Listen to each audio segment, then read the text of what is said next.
அஸ்ஸலாமு அலைக்கும். Welcome to Safwan சமையல். இன்னைக்கு நம்ம என்ன பார்க்க போறோம்னா பஞ்சாபி தரிவாலா சிக்கன். இந்த பஞ்சாபி டிஷ் பண்ணுறதுக்கு நான் 1/2 kg சிக்கன் எடுத்துருக்கிறேன். அதில் 2 டேபிள் ஸ்பூன் இஞ்சி பூண்டு விழுது, 100 கிராம் கெட்டியான தயிர், கொஞ்சம் உப்பு, அப்புறம் 1 டீஸ்பூன் மஞ்சள் தூள் சேர்த்து நல்லா கலந்து விட்டு மேரினேட் பண்ணி வைங்க.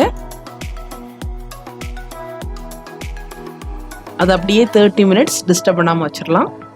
இப்போ ஒரு பேனில் கோகனட் ஆயில் சேர்த்து 1 டீஸ்பூன் ஜீரகம், 1 பே லீவ்ஸ், அப்புறம் பட்டை, ஸ்டார் அனைஸ், 3 கிராம்பு, 2 ஏலக்காய் இவ்வளோ சேர்த்து பொரிய விடுங்க. இதில் 2 பெரிய வெங்காயம் சேர்த்து நல்லா வதக்குங்க. ஸோ வெங்காயம் நல்லா சாஃப்ட் ஆகணும்,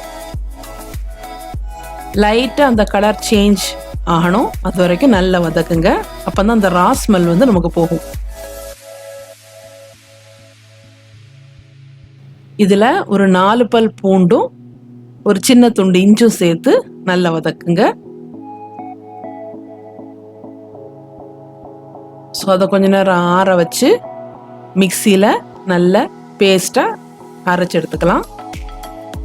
ரொம்பவும் பேஸ்ட்டாக பண்ணாதீங்க, கொஞ்சம் அந்த பேஸ்ட்டுக்கு முன்னாடி உள்ள ஸ்டேஜ் அந்த கொஞ்சம் குறைப்பாக இருக்கிறது நல்லது.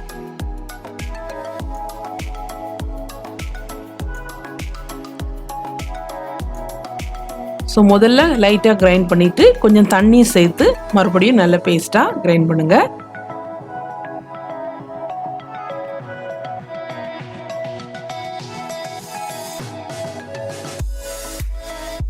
நல்ல ஒரு குட் ஸ்மெல். ஸோ இதுதான் அந்த குழம்புக்கு டேஸ்ட் கொடுக்க போகுது. பார்த்தீங்களா, நல்ல பேஸ்ட்டாகவும் இல்லை நல்ல குறகுறாகவும் இல்லை, இந்த ஸ்டேஜில் எடுத்துக்கலாம். இப்போ அதே வாணலியில் கொஞ்சம் கூட எண்ணெய் சேர்த்து இதை நல்லா வதக்கி விடுங்க. ஒரு 3 மினிட்ஸ் கைவிடாமல் வதக்குங்க.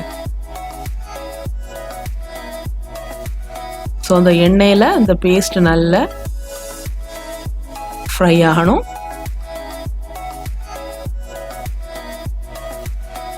தண்ணி எதுவும் சேர்க்காம அப்படியே நல்லா வதக்கி விடுங்க. மிக்சியை அலசி தண்ணியை தனியாக நீங்கள் எடுத்து வச்சுக்கலாம், தேவைப்படும் போது சேர்த்துக்கலாம்.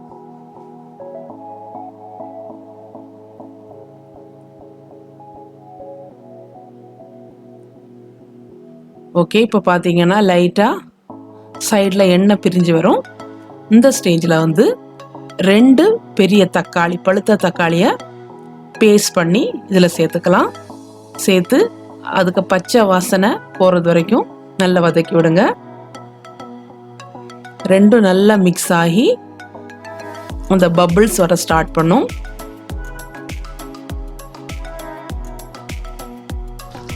இந்த ஸ்டேஜில் நம்ம வந்து மசாலா ஆட் பண்ணிக்கலாம். 2 table spoon Kashmiri chilli powder, அப்புறம் 2 டீஸ்பூன் கொத்தமல்லி பொடி, 1 டீஸ்பூன் ஜீரகம் பொடி, ஒரு 1/2 டீஸ்பூன் கரம் மசாலா இவ்வளோ சேர்த்து நல்லா மிக்ஸ் பண்ணுங்க.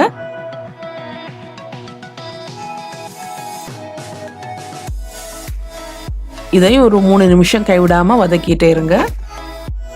ஸோ எண்ணெய் பிரிஞ்சு வரக்கூடிய ஸ்டேஜில் ஊற வச்ச சிக்கனை இதில் சேர்த்து மறுபடியும் இந்த மசாலா கூட சிக்கனை நல்லா பொறுமையாக மிக்ஸ் பண்ணி விடுங்க. இது ஒரு கண்டினியூஸாக ஒரு 3 மினிட்ஸ் இந்த மசாலா சேர்றது வரை கொஞ்சம் மிக்ஸ் பண்ணி விடுங்க.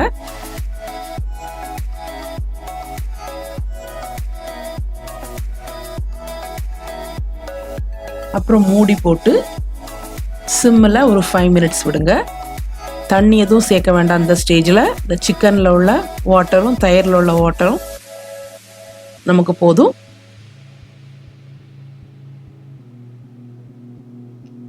ஸோ மூடி போட்டாச்சு, இப்போ வேக விடலாம். ஸோ 5 மினிட்ஸ்க்கு அப்புறம் தண்ணி ஊறி வந்திருக்கு பாருங்கள். இந்த ஸ்டேஜ் உங்களுக்கு ஓகேனா இதிலே முடிச்சுக்கலாம். இன்னும் கொஞ்சம் கிரேவியாக வேணும்னா நம்ம தண்ணி சேர்த்துக்கலாம். ஸோ இந்த ஸ்டேஜில் நான் ஏற்கனவே மிக்சியில் அலசி வச்சுருந்த தண்ணியை சேர்த்து எக்ஸ்ட்ரா 1 கப்பு கூட தண்ணி சேர்த்து மிக்ஸ் பண்ண போகிறேன்.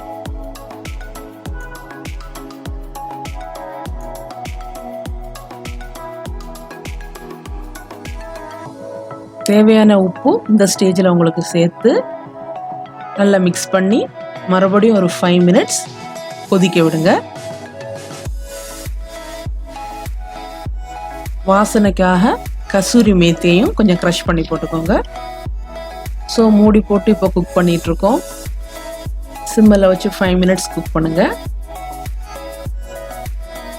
பபிள்ஸ் வர ஸ்டார்ட் ஆயிடுச்சு.